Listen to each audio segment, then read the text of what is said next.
তো hello guys, চলে এসেছি আর খেলার খবর চ্যানেলে বিগ আপডেট নিয়ে। তো চলো বন্ধুরা, খুব গুরুত্বপূর্ণ আপডেট নিয়ে চলে এসেছি। ফুল ভিডিওটা দেখতে থাকো, স্কিপ করবে না। স্কিপ করলে কিন্তু ভিডিওর মধ্যে অনেক কিছু মিস করবে। এবং এই খেলার খবর চ্যানেলে যারা নতুন আছো, অবশ্যই খেলার খবর চ্যানেলটা সাবস্ক্রাইব করে পাশে থাকা বেল আইকন ঘন্টাটাকে ঢং করে বাজিয়ে দাও। বেশি বেশি লাইক এবং কমেন্ট করে দাও, যাতে মোটিভেট হয়ে তোমাদের এই খেলার খবর চ্যানেলে আমি ফার্স্ট আপডেট দিতে পারি। তো চলো বন্ধুরা, ফার্স্ট যে আপডেটটা নিয়ে কথা বলবো, খুব গুরুত্বপূর্ণ আপডেট তোমাদের শেয়ার করতে চলেছি ভিডিওর মধ্যে। ফার্স্ট আপডেটটাই হচ্ছে এমবিএসজি শিবিরের কোচ সার্জিও লোবেরাকে নিয়ে। কোচ সার্জিও লোবেরা কিন্তু বললেন, কথা কিন্তু আমি রেখেছি, কথা রাখতে জানি, এবং দলকে যেহেতু চ্যাম্পিয়ন করাবো বলেছি, তো চ্যাম্পিয়ন করিয়েই ছাড়বো। তো বেসিক্যালি দিনের শেষে কিন্তু আবারও সেই এমবিএসজি তার পুরনো জায়গা ফিরে পেয়েছে এবং লিগ টেবিলের টপে কিন্তু এমবিএসজি শিবির উঠে গেছে। আর সব থেকে অ্যাডভান্টেজে রয়েছে বেশি এমবিএসজি শিবির পয়েন্টের দিক থেকে। তো সেক্ষেত্রে সবাইকার এক সেম খেলা, কিন্তু পয়েন্ট কিন্তু বেশি পেয়েছে এখন পর্যন্ত এমবিএসজি। সেই কারণে কিন্তু সার্জিও লোবেরার বার্তা, দলকে ভালো জায়গায় কামব্যাক করিয়েছি, ঠিক টাইমে দল কামব্যাক করেছে, প্রতিটা ম্যাচ জিতছে, প্রতিটা প্লেয়ার ভালো খেলছে, এবং আশা রাখছি দলকে আমরা এইভাবেই খেলিয়ে নিয়ে যাব। অনেকটা পথ আমরা এগিয়ে এসেছি এবং চ্যাম্পিয়নের দিকে কিন্তু আমরা অনেকটা পা এগিয়ে গেছি। তো সেক্ষেত্রে আর কিছুটা বাকি, কিছুটা আমরা ভালো করে পারফরমেন্স করব। দল যেমন পারফরমেন্স করছে সেরকম করবে, আরও বেশি ভালো করে পারফরমেন্স করার জন্য প্র্যাকটিস সেশন করব এবং দলকে টেবিল টপ করাবো এবং চ্যাম্পিয়ন করাবো।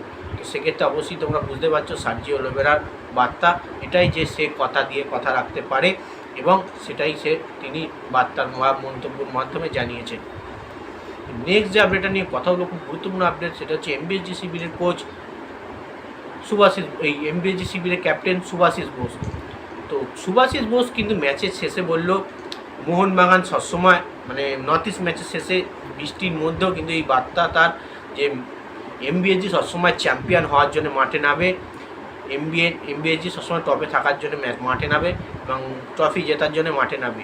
এবং অ্যাজ তিনি ক্যাপ্টেন হিসেবে প্রতি বছর কিন্তু মোহনবাগানকে সফলতা এনে দিচ্ছে। একটা বাঙালি প্লেয়ার হয়ে কিন্তু দল মোহনবাগানের মতো এত বড় টিমকে লিডিং করছে এবং ক্যাপ্টেন্সি করছে এত বছর ধরে, এবং তার পুরো ম্যাচে কিন্তু প্রচুর পরিমাণে ভার তার থাকে। তোমরা নিশ্চয়ই জানো, ডিফেন্স থেকে শুরু করে স্ট্রাইকিং লাইনে উঠে গিয়েও কিন্তু সাইড ব্যাকে পাস বাড়ায় এবং মিডফিল্ডটাকেও মাঝে মাঝে দেখেন, মানে তার উপরে তার মাথায় কিন্তু ক্যাপ্টেনের চাপটা থাকে। তো অবশ্যই সেই জায়গা থেকে সে কিন্তু বহুবার উত্তীর্ণ হয়েছে এবং জয়ী হয়েছে। তো সেক্ষেত্রে তার বার্তা সবসময় মোহনবাগান ম্যাচ জেতার পরে এই বার্তাটা তিনি দেন, যে মোহনবাগান সবসময় চ্যাম্পিয়ন হওয়ার জন্য মাঠে নামে এবং মোহনবাগান চ্যাম্পিয়ন হবে এবং ট্রফি জেতার জন্য মাঠে নামে। তো নর্থ ইস্ট ম্যাচের পর এই বার্তায় কিন্তু সুভাশিস বোস দিয়ে গেছেন। তো আশা রাখছি সুভাশিস বোস যে কটা ম্যাচ আছে তার ক্যাপ্টেন্সি আরও ভালো হবে। তো নেক্সট যে আপডেটটা নিয়ে কথা হলো, খুব গুরুত্বপূর্ণ আপডেট, সেটা হচ্ছে ইস্টবেঙ্গল এফসি শিবিরের প্লেয়ার মোহাম্মদ রাশিদকে নিয়ে। ইস্টবেঙ্গল এফসি শিবিরের মোহাম্মদ রাশিদকে নিয়ে কিন্তু এখনও চিন্তা রয়েছে। তো নেক্সট মানে কালকে কিন্তু প্র্যাকটিস সেশনে দেখা গেছে মোহাম্মদ রাশিদ কিন্তু সাইড লাইনে অনুশীলন করতে, এবং মোহাম্মদ রাশিদের পারফরমেন্স যদি তোমরা বলো, ভালোই পারফরমেন্স ইস্টবেঙ্গলের হয়ে। এই রকম ধরনের মিডফিল্ডের প্লেয়ার ইস্টবেঙ্গল শিবির হারালে কিন্তু অবশ্যই ইস্টবেঙ্গলকে প্রতিটা ম্যাচ হারের দিকে বা ড্রয়ের দিকে যেতে হবে। মোহাম্মদ রাশিদ শুধু মিডফিল্ড নয়, গোলটাও করে ইস্টবেঙ্গলের হয়ে।